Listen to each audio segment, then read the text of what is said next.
आता आपण बघूयात महत्त्वाच्या 25 बातम्या।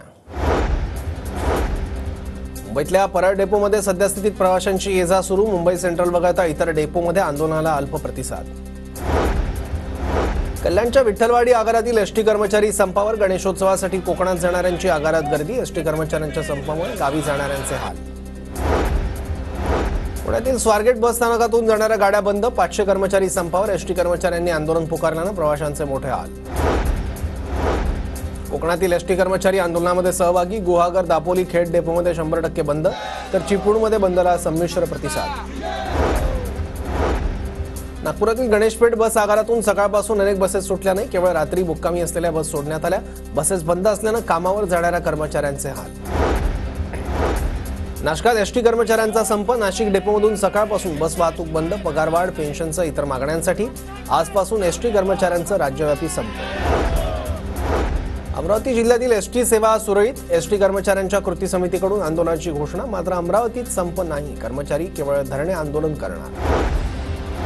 अकोल्यात एसटी कर्मचाऱ्यांनी पुकारला संप। आगारातून एकही बस सुटली नाही। विविध प्रलंबित मागण्यांसाठी एसटी कर्मचाऱ्यांचं राज्यभर आंदोलन।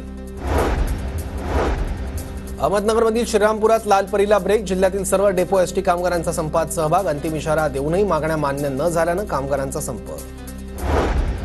एसटी कर्मचाऱ्यांच्या संपाच्या पार्श्वभूमीवर धुळ्यातील 9 डेपोतील बससेवा बंद। 3000 कर्मचारी संपावर। प्रवाशांची मोठी गैरसोय।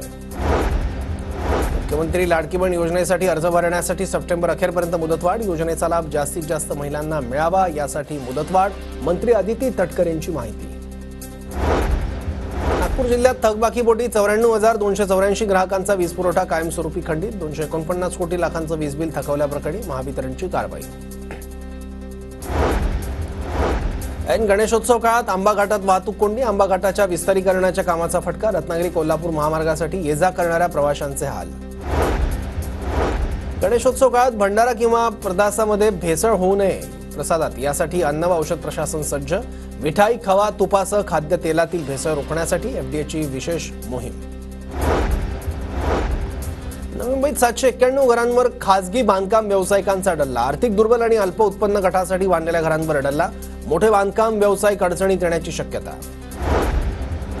बदलापूर आंदोलनातील 105 जणांना जामीन मंजूर। वकील संघटनांनी आंदोलनकर्त्यांची केस मोफत लढल्यानं त्यांच्या कुटुंबियांना दिलासा। पुण्यातील जिल्हा न्यायालय ते स्वारगेट भूमिगत मेट्रो मार्गिकेचं काम अंतिम टप्प्यात। मार्गाला काही तांत्रिक परवानगी मिळणं बाकी। पिंपरी शहरातील पाणीपुरवठा आज आणि उद्या बंद। जलवाहिनी फुटल्याने पाणीपुरवठ्यावर परिणाम। मुख्य जलवाहिनीतून मोठ्या प्रमाणात गळती।